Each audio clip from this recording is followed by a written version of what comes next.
Hi అండి, ఎలా ఉన్నారు? అందరూ బాగున్నారా? ముందుగా తెలుగు వారందరికీ నా నమస్కారం. అదే కదండి మన సంస్కారం.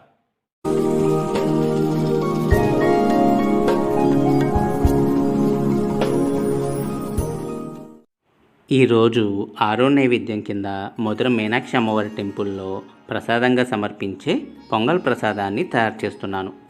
ఈ ప్రసాదాన్ని ఎలా తయారు చేయాలో ఇవాళ ఎపిసోడ్లో చూద్దాం.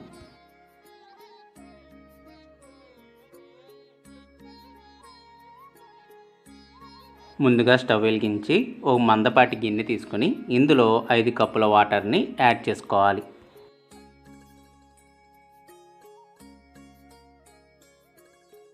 నేను ఈ రెసిపీ కోసం సన్నటి బియ్యాన్ని వాడుతున్నాను కాబట్టి నాకు 1 కప్పుకి 5 కప్పుల నీళ్లు పట్టాయి. మీరు మీ బియ్యాన్ని బట్టి వాటర్ని అడ్జస్ట్ చేసుకోండి.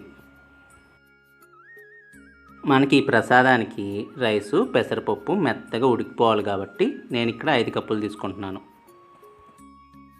ఇప్పుడు ఒక అరకప్పు వాటర్లో శుభ్రంగా కడుక్కున్న పెసరపప్పుని యాడ్ చేసుకోవాలి. మనం పొంగల్ని ఎప్పుడు తయారు చేసుకున్నా పెసరపప్పుని ముందుగా యాడ్ చేసుకోవాలి. ఇలా ఎందుకు చేస్తామంటే పెసరపప్పు ఉడకడానికి రైస్ కంటే టైం ఎక్కువ పడుతుంది కాబట్టి ముందు యాడ్ చేసుకోవాలి. పెసరపప్పు సగం ఉడికిన తర్వాత ఇందులోకి మనం శుభ్రంగా కడుక్కున్న 1 కప్పు రైస్ని యాడ్ చేసుకోవాలి.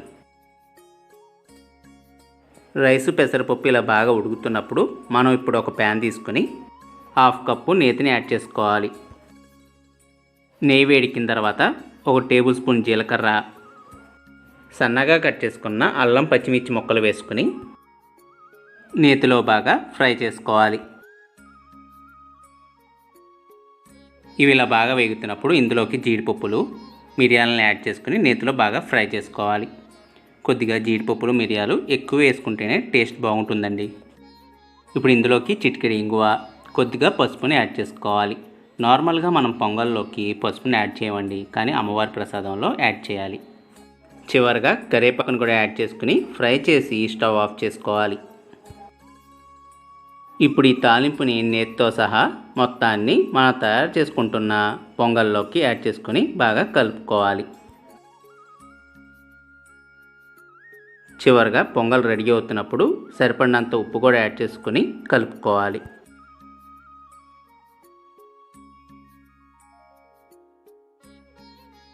ఇలా బాగా ఉడికిన తర్వాత స్టవ్ ఆఫ్ చేసి ఈ ప్రసాదాన్ని ఒక ఆకులోకి సర్వ్ చేసుకోవాలి.